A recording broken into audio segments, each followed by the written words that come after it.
Bonjour à tous et bienvenue sur cette nouvelle recette. Aujourd'hui je vous propose une paella revisitée au quinoa. C'est parti.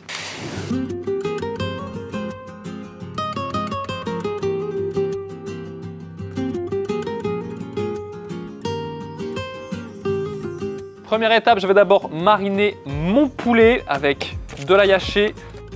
Je place donc dans mon sachet hermétique mon poulet, l'ail, le paprika fumé, un peu d'huile d'olive. On masse le tout. Si vous avez de quoi faire à la maison, vous pouvez mettre ça sous vide. Ça part au frigo pour 30 minutes. On va à présent ouvrir les moules. Pour ça, je mets un petit peu d'huile. On laisse chauffer un petit peu. On ajoute les moules. Et on referme quelques minutes le temps qu'elles s'ouvrent. Regardez-moi ça comme c'est beau là. Dès qu'elles s'ouvrent comme ça, on est bon. Donc là, les moules sont cuites. Je vais en décoquiller pas mal et en garder quelques-unes pour la déco. Alors on va passer ensuite au calamar. Pour ça, c'est pas bien compliqué. On va d'abord retirer l'intérieur. On le garde pour après. On va retirer toutes les peaux visibles. Alors il faut faire attention là. On va enlever les tentacules juste au-dessus des yeux. Faire attention à la poche d'encre. Ça on ne garde pas. On enlève cette partie également. Et voilà, on a nos tentacules toutes propres. On fait juste attention à la poche d'encre qu'il y a dedans. J'ai ruiné quelques vestes de cuisine avec ça. Voilà pour les calamars. Là, ils sont tout propres, mais vous pouvez très bien demander à votre passionné de le faire. Il le fera avec plaisir. Pour la suite, on va tout simplement tailler nos calamars. Vous préférez faire des anneaux peut-être, des carrés. Voilà pour les petits encornés. On fera attention à la cuisson parce que ça cuit très vite et ça peut vite devenir caoutchouteux. Je vais donc récupérer mon poulet à présent. On va couper en dés lui aussi.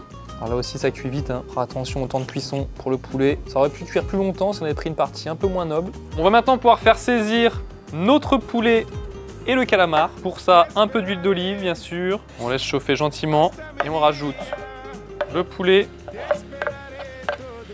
calamar.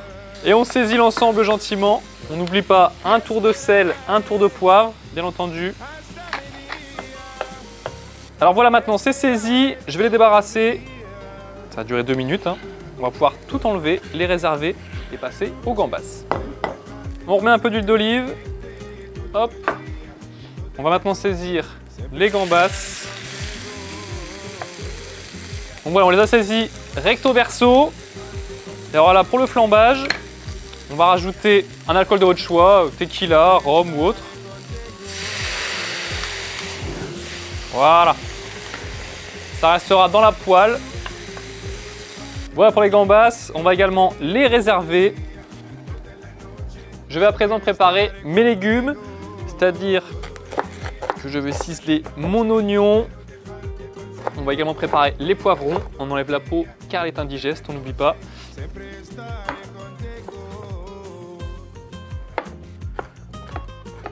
Les tomates cerises, on les coupe en deux. On les rajoutera en fin de cuisson parce que ça va aller beaucoup plus vite. Dans la même poêle, du coup, j'ai rajouté un peu d'huile d'olive. Je rajoute les oignons, les poivrons, un tour de sel, un tour de poivre. On va sauter tout ça. C'est beau ça, c'est coloré, ça sent bon. On va se régaler les gars. On rajoute le chorizo, bien entendu. Doux, moyen, fort, c'est vous qui voyez. Hein. Les tomates. C'est à présent qu'on va rajouter notre quinoa avec un petit filet d'huile d'olive. On va mettre ça en plein milieu. On va le mélanger avec le reste des légumes. Alors on va déglacer une première fois avec le jus des moules qu'on a gardé de tout à l'heure.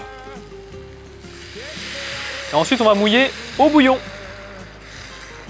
On va laisser cuire ça une dizaine de minutes. Là c'est presque cuit. Je vais pouvoir ajouter mes pistils de safran.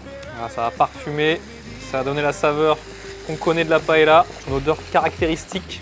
Je rajoute alors le poulet et le calamar. On va rajouter aussi les moules décortiqués. On garde les dernières pour la déco. On va mélanger tout ça. Et je rajoute maintenant les moules. Ainsi que les gambas qui nous attendaient sagement. Et voilà. Pour terminer, je rajoute un bon filet d'huile d'olive. Sans oublier du persil plat. Et c'est terminé. Et voilà pour la paella au quinoa. Régalez-vous avec ça. Et moi je vous dis à très vite. Ciao!